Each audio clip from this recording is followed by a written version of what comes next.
Hey guys, want to bring you another YouTube video review on the 30 for 30 of Lance Armstrong. I know the ratings weren't that great, but I just thought it was pretty interesting and try and learn, and especially with sports not playing and there's nothing going on right now. So I figure it would be a trip to memory lane on some of the stuff, and especially I didn't watch cycling. Just to learn the history and see what happened, especially it seems like most people, I would say, especially with American culture, would have known who Lance Armstrong at one point. And so it was a two-part episode. They aired it 2 weeks in a row, just like the 30 for 30 for The Last Dance of Michael Jordan. But unlike The Last Dance did very well in ratings for ESPN. This one was quite the opposite. It did very poorly, but I found it very informative and entertaining in some ways. Just to learn more about the backstory of Lance Armstrong, especially with stuff you probably didn't know. First episode, I would not say there's much to it that I thought was as entertaining unless you already knew most of that information. It was your typical standard documentary setting up the story, I would say, for the second episode. First episode pretty much set up his upbringing, how he became the way he is in the sport, how he was introduced to cycling.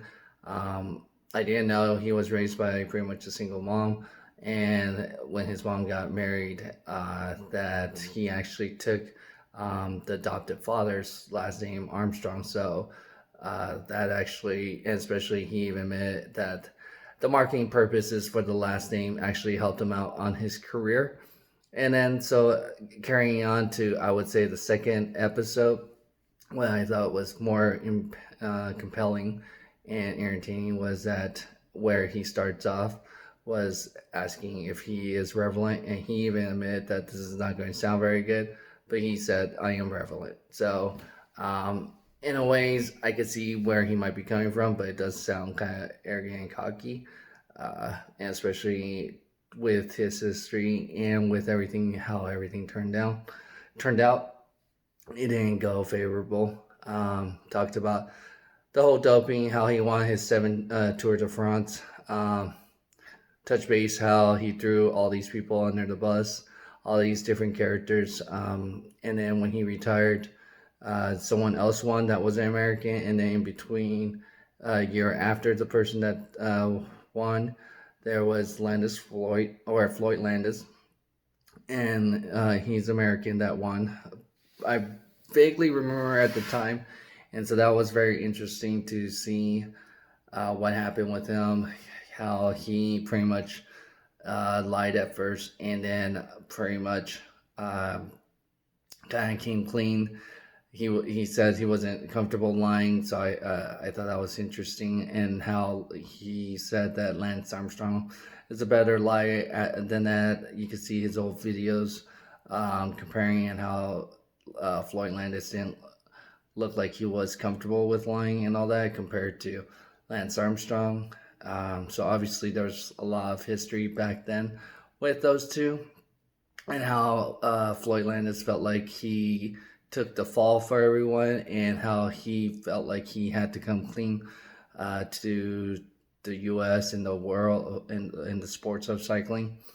I was surprised. I don't remember, and that's where I was like, wait a minute, why wasn't Lance Armstrong ever charged or went to jail or any of that? So I guess some of the conspiracy was that he probably knew some higher ups in the Department of Justice, or some politicians to be able to get him where he wasn't going to get charged. Obviously, at the time, it was such a big story that he's a cancer survivor, was able to dominate his sport, and he was not testing positive. But obviously, as you watch how he got away with it, how he lied and everything, and then how he came back after a year off, I believe, how he thought, oh, well, I could come back and try to win it. I guess all these athletes like Michael Jordan, thinking that they could come back and win their sport, or so I thought that was interesting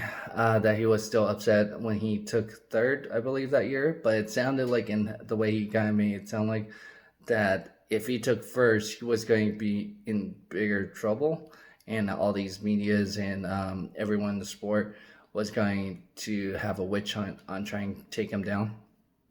And so that's where he kind of made it sound like, oh, well, I had a chance to win it, so that's why I was conflicted on trying to win it, or should I just try to stay out of the spotlight? But in the end, it looked like he was still upset for taking third. It sounded like he would have been, or if he could turn things back, he would try to take first instead. What else was interesting? I thought the best example, especially most of us probably don't watch cycling or follow Tour de France, was that it almost sounded like the sport of cycling was baseball. It was a hush hush. It seemed like during that era, everyone was cheating and doping. So that's probably why he was okay with doing what he did, and thought that, okay, if it, especially with the first episode, he knew all these people were cheating, and so it sounded like almost like the whole Barry Bonds or some of these other baseball athletes. If I wasn't doing it, I might not be around for the sport, or I'm not ever going to be as good as these guys. Now, if these guys were like clean, then maybe it sounds like he would have tried staying clean and go against them. But since everyone was doing it at the time, it sounds like that was his decision to do it, and obviously it made a difference, and especially with this coach of his that he's and trained with, Ferrari, definitely gave him pointers on how to beat the drug tests. So there was a lot of different information on that, but in the end, I thought it still did not help his image. The way he also mentioned, just like Scottie Pippen, um, how Scottie Pippen never wanted to go back into the game. That one time when Phil Jackson told Tony Kukoc was going to take that last shot, it almost sounded like where Scottie Pippen said, "Well, I wouldn't change anything." So Lance Armstrong pretty much said the same thing. I wouldn't change anything on how this turned out.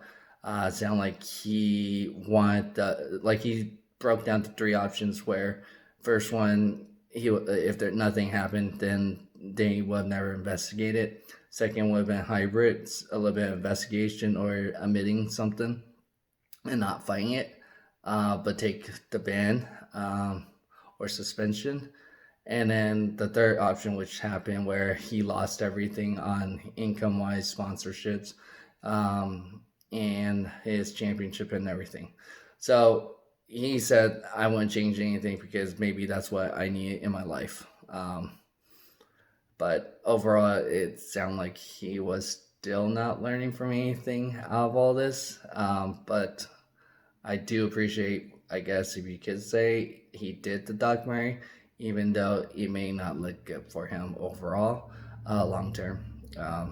But I would still say, if you want to like learn about different athletes that were on top of their sport and they fall from the top of the mountain, I would say this is a good documentary to take a look at, especially since there's still some downtime with the coronavirus.